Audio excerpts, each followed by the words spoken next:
And we're still keeping our focus on elections coverage in the country. The integrity question that we've talked about on My Explainer has been described as either complex or elusive in Kenyan elections and is projected to remain so in the forthcoming election.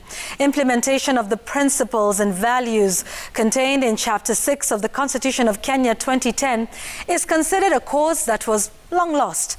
And ahead of next year's election, the Director of Public Prosecutions is now pushing for reforms in the electoral laws to help enforce the principles contained in Chapter 6 on leadership and integrity.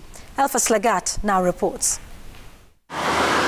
According to statistics of the Ethics and Anti-Corruption Commission, EACC, a whopping 106 elected leaders in the 2017 general election are unfit to hold office due to their questionable conduct. Even if you charge, we have some members of parliament who have been charged, we have governors who have been charged, they have not stepped down because there is nowhere in law which says that everything is, there's a loophole. But the leaders listed by the EACC remain in office courtesy of the presumption of innocence until proven guilty.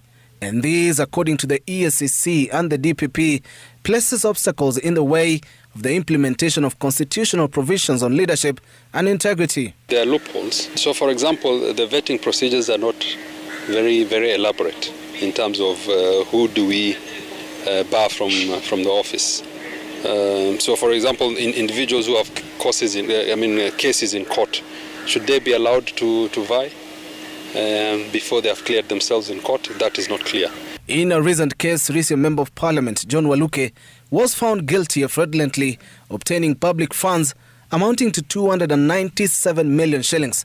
The lawmaker was jailed for 3 months and later released on a 10 million cash bail pending appeal. We were just treated like any other prisoners, and it was very difficult for us to adjust. You know, it took like 3 weeks. Several other elected leaders have been charged in court since 2017 over varying cases. Governors with various active court cases include Migori Governor Okoth Obado, who is also facing murder charges of Rongo University student Sharon Otieno, former Nairobi Governor Mike Sonko, former Kiambu Governor Ferdinand Waititu, Samburu Governor Moses Kasaine Lenonkulal, and Tharaka Nithi Governor Muthoni Njuki. In terms of Chapter 6, it is a broad area, and I think the law is not sufficient as crafted, because it allows people who are under investigations and who have cases in court. It allows them to stand because the law talks of conviction. You have to be convicted first, and that you have no appeal. That's when you can be barred by the commission. So it's a legal issue.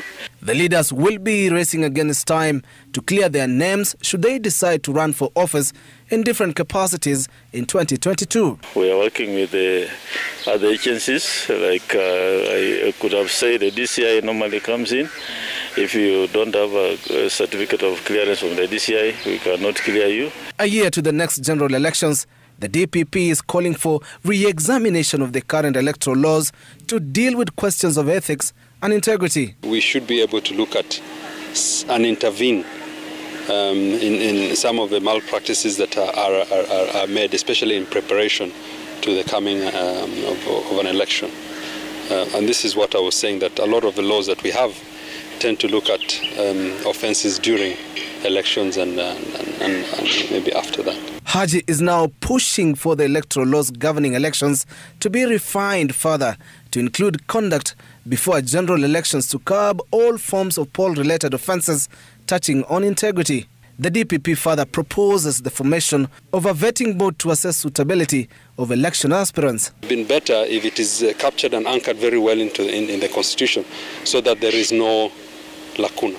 Extra layers of presumption of innocence until proven guilty has been the lifeline for many individuals arrested and even charged in court.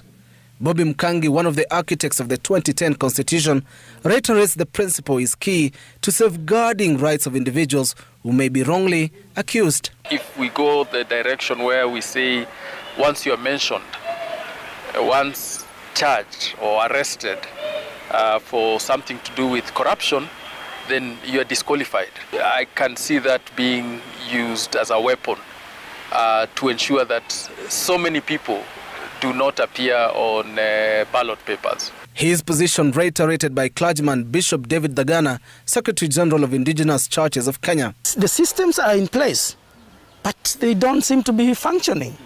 Because it is very clear that if you do this, this is what should happen to you. But it doesn't happen, and we don't see that happening.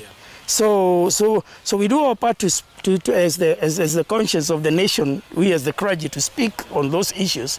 I think we need to address the law as opposed to other institutions and what they're doing. But I think the courts are trying their best, and you cannot deny people their appellate structures which have been set up.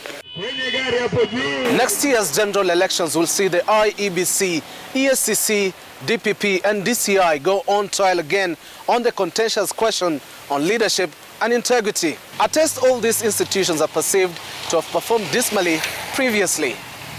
Elfas Lagat, Citizen TV, Nairobi.